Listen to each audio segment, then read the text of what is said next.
Hi hello నమస్తే welcome to news. మీ సిద్ధగౌని సుదర్శన్. 9,000 కోట్ల రూపాయలు ఎగ్గొట్టి విదేశాలకు పారిపోయిన దొంగ, బ్యాంకులను లూటీ చేసిన ఘనుడు, డబ్బులు ఎగనామం పెట్టి లగ్జరీ లైఫ్ ఎంజాయ్ చేస్తున్న బడా బిజినెస్ మ్యాన్, ఇలా రకరకాలుగా కొన్నేళ్ల నుంచి విజయ్ మాల్యా మీద ఉన్న మోస్ట్ కాంట్రవర్సీ టాపిక్లు. మరి ఇదంతా నిజమేనా? విజయ్ మాల్యా దొంగేనా? డబ్బులు ఎగ్గొట్టి పారిపోయాడు అనేది వాస్తవమేనా? అంటే అవేవి నిజం కాదంటూ విజయ్ మాల్యా చెప్పిన విషయాలు ఇప్పుడు మరింత ఆసక్తి రేపుతున్నాయి.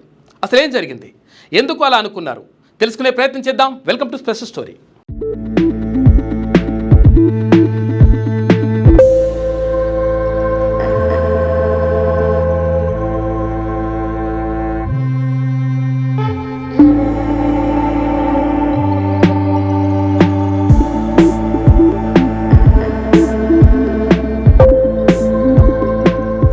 కింగ్ ఫిషర్ కా బాస్ విజయ్ మాల్యా గత 9 ఏళ్ల నుంచి విదేశాలకు పారిపోయి ఎవరికి దొరకకుండా లైఫ్ని ఎంజాయ్ చేస్తూ తప్పించుకు తిరుగుతున్న చివరికి ఒక పాడ్కాస్ట్కి చిక్కిన ఇంటర్వ్యూలో ఎవరు ఊహించిన సమాధానాలతో ఆసక్తి రేపాడు. తప్పించుకుని తిరుగుతున్నా కానీ నేను తప్పుడు మనిషిని కాదంటూ ఇచ్చిన స్టేట్మెంట్ ఇప్పుడు సర్వత్రా ఆసక్తి రేపుతుంది. అయితే భారత్లో ప్రజలు తనను ఓ దొంగలా చూస్తున్నారని ఆవేదన చెందాడు. తాను నష్టాల పాలవడానికి అప్పుడు ప్రభుత్వమే కారణమన్నాడు. ప్రఖ్యాత పాడ్కాస్టర్ రాజ్ శమనీతో దాదాపు 4 గంటల పాటు జరిగిన ఇంటర్వ్యూలో మాల్యా తన సామ్రాజ్య పతనం దగ్గర నుంచి బ్యాంకులు తన నుంచి ఎలా లాక్కున్నాయో వరకు చాలా విషయాలపై మాట్లాడాడు. ఇండియాకు లగ్జరీ ఎయిర్లైన్స్ తీసుకొచ్చిన ఘనత మాల్యాది. 2005లో స్టార్ట్ చేసిన కింగ్ ఫిషర్ 7 ఏళ్ల కంటే ఎక్కువ కాలం మనుగడ సాగించలేదు. 2008లో ఈ లగ్జరీ ఎయిర్లైన్ కుప్పకూలింది. ఇదే విషయంపై స్పందిస్తూ గ్లోబల్ రిసెషన్ దీనికి కారణమని చెప్పుకొచ్చాడు. ఇక 2008లో వచ్చిన ఆర్థిక సంక్షోభం వల్ల లెమాన్ బ్రదర్స్ కుప్పకూలింది. అమెరికా ఆర్థిక వ్యవస్థ పట్టు తప్పింది. ఆ ప్రభావం ఇండియా మీద కూడా ఉంటుంది అంటూ అదే నా విషయంలో కూడా జరిగిందంటూ చెప్పుకొచ్చారు విజయ్ మాల్యా. అమెరికా ఆర్థిక సంక్షోభం తర్వాత తనకు నిధులు రాక ఆగిపోయిందని, ఎయిర్లైన్స్ నిర్వహించడం చాలా కష్టంగా మారిందని, కానీ తన ఎయిర్లైన్స్ పూర్తిగా దివాలా తీయడానికి ప్రభుత్వమే కారణమంటూ సెన్సేషనల్ కామెంట్స్ చేశాడు. కింగ్ ఫిషర్ ఎయిర్లైన్స్ పతనం అవ్వడానికి దారితీసిన పరిస్థితుల గురించి మాట్లాడిన విజయ్ మాల్యా అప్పటి రోజులను గుర్తు చేసుకున్నారు.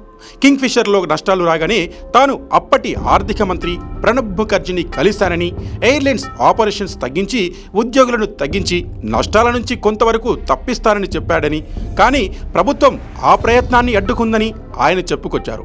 నా సంస్థ నష్టాల్లో ఉన్నప్పుడు నేను ప్రణబ్ ముఖర్జీని కలిశాను, సంస్థ విస్తృతిని తగ్గిస్తానని చెప్పాను, కానీ ఆయన ఆ పని చేయొద్దన్నాడు.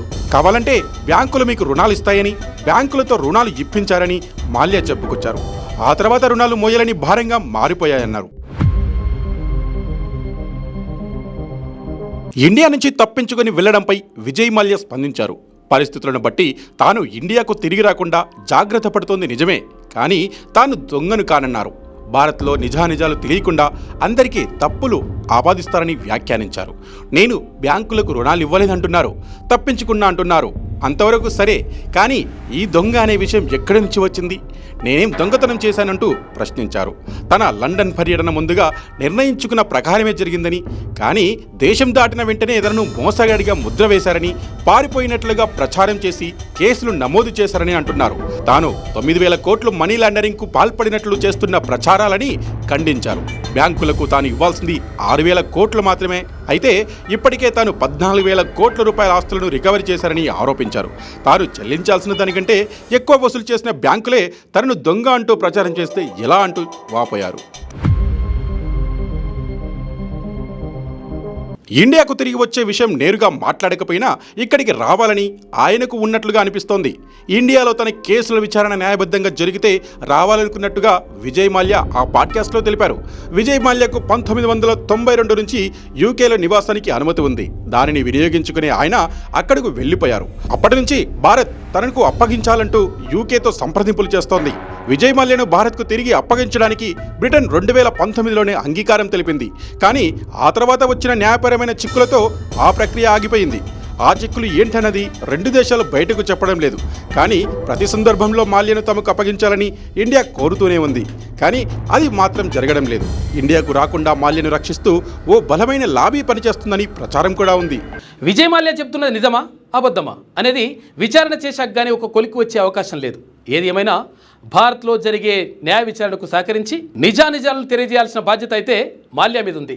అదేవిధంగా విచారణ పారదర్శకంగా జరిపి భారత ప్రజలకు విజయ్ మాల్యాపై ఉన్న ప్రచారమా వాస్తవాలనేది స్పష్టత ఇవ్వాల్సిన అవసరం ప్రభుత్వం పైన ఉంది. ఇది వాటి స్పెషల్ స్టోరీ. చూస్తూనే ఉండండి క్యూ న్యూస్. మీ సిద్ధగోని సుదర్శన్. లేటెస్ట్ న్యూస్ తెలుగు మరియు ఇంగ్లీష్ అప్డేట్స్ కోసం ఇప్పుడే క్యూ న్యూస్ అఫీషియల్ యాప్ ని ప్లే స్టోర్ నుండి డౌన్లోడ్ చేసుకోండి. సరికొత్త సమాచారాల కోసం క్యూ న్యూస్ వెబ్సైట్ ని ఫాలో అవ్వండి. ఛానల్లో ప్రాంతీయ, జాతీయ, అంతర్జాతీయ వార్తలు వీక్షించండి. లైక్ చేయండి,